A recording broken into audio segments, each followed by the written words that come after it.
how significant of a difference is there in terms of investor likelihood of getting the green card in their hands faster with a rural project versus a high unemployment project, particularly for China and Indian investors?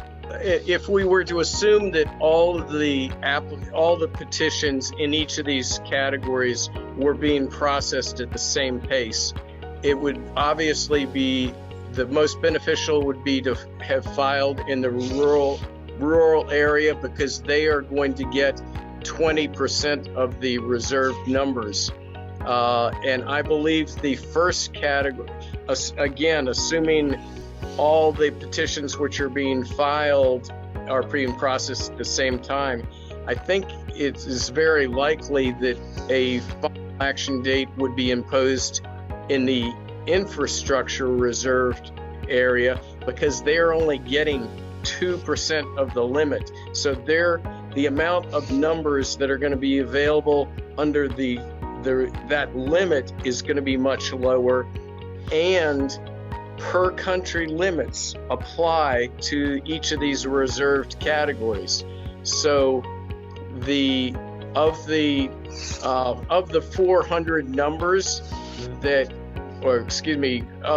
the 280 numbers that are available initially for the infrastructure category this year, any individual country is only entitled to 7% of that 280 number. That would be the per country limit. So again, I think the takeaway is the rural with the 20% is the most favorable to apply on at this time. Just as a follow-up to that, how does the priority processing aspect of investors' petitions in rural projects, how does that prioritization, faster approval, and faster collection of the green card, how does that fit in with the ability for the rural category to carry over? How is that going to help investors actually collect the green card faster by getting approved faster with the carryover now happening under these new rules? Again, because they're going to have a larger chunk of the numbers this year. For this year, the rural area would potentially have 6,795 numbers. So therefore, many more can be processed.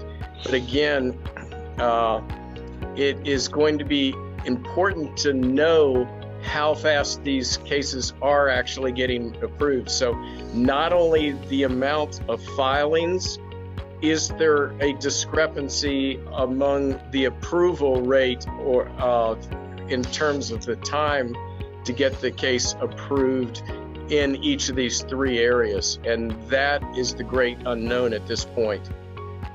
If we look at it on a per investor basis, assuming there's 6,795 visas available in 23 for the rural category, and let's assume there's about 3 individuals per 800,000 per investor.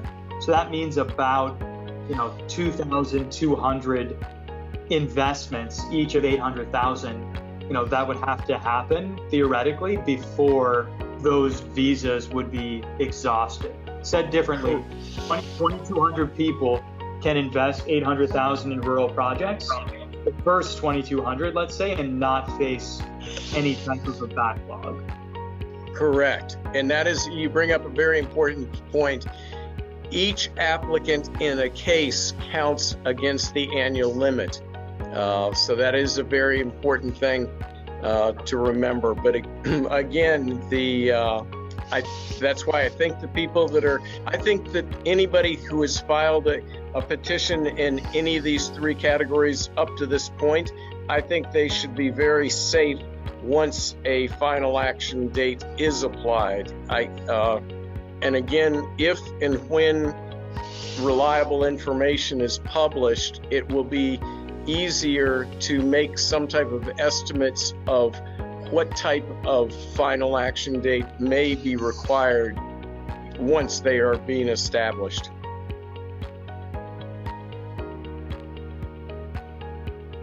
So what it means is that if you're let's say born in India or China, and you submit a normal high unemployment TEA part of the 10% category 9 months from now, and it shows up as C, if you're in the US, you can adjust status and everything's fine.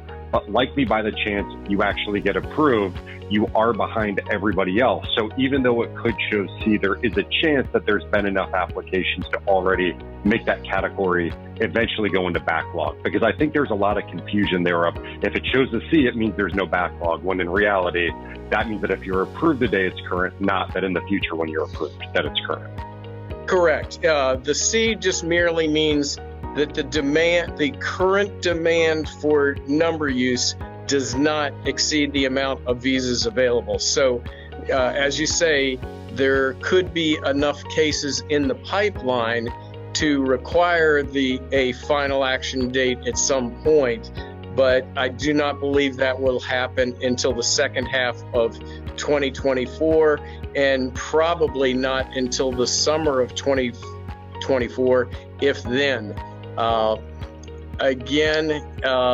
The key fact on this is the earlier you are able to file the petition to accord you status in one of these categories, it makes sure that you're at the very front of the line, so that when your petition is eventually approved, you would be at the front of the line and have the best opportunity to receive a visa in a very timely manner.